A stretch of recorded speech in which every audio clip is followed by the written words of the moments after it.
মাদ্রাসার সেই ছোট ছোট ছাত্রছাত্রীদের দিকে যদি একবার গভীরভাবে তাকাও, বুকটা হালকা না ভারী হয়ে যাবে।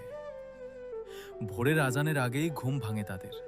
যখন অন্যরা মায়ের কোলে আরাম করে ঘুমায়, তখন তারা ঠান্ডা পানি দিয়ে উজু করে কাঁপতে কাঁপতে নামাজে দাঁড়ায়। কেউ দেখে না তাদের কষ্ট, কেউ শোনে না তাদের নিঃশব্দ দীর্ঘশ্বাস।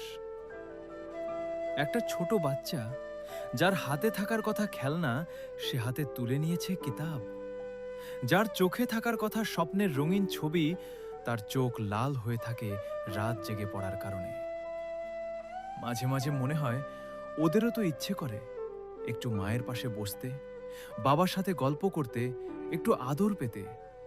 কিন্তু না, তারা চুপচাপ সব সহ্য করে। অনেকের বাবা মা দূরে, ঈদের দিনেও কেউ কেউ বাড়ি যেতে পারে না। অন্যরা যখন নতুন জামা পরে আনন্দ করে, তখন মাদ্রাসার কোনো এক কোণে বসে কেউ হয়তো চুপচাপ চোখের পানি মুছে। কেউ জিজ্ঞেস করে না, তোমার মন কেমন আছে? খাবার সবসময় ভালো হয় না, জীবনটাও সহজ না। তবুও তারা হাসে, কারণ তারা জানে তারা আল্লাহর জন্যই এই পথ বেছে নিয়েছে। সবচেয়ে কষ্টের ব্যাপার জানো কি? ওরা কখনো নিজের কষ্ট কাউকে বলে না, শুধু রাতে একা হলে চুপচাপ আল্লাহর কাছে কাঁদে।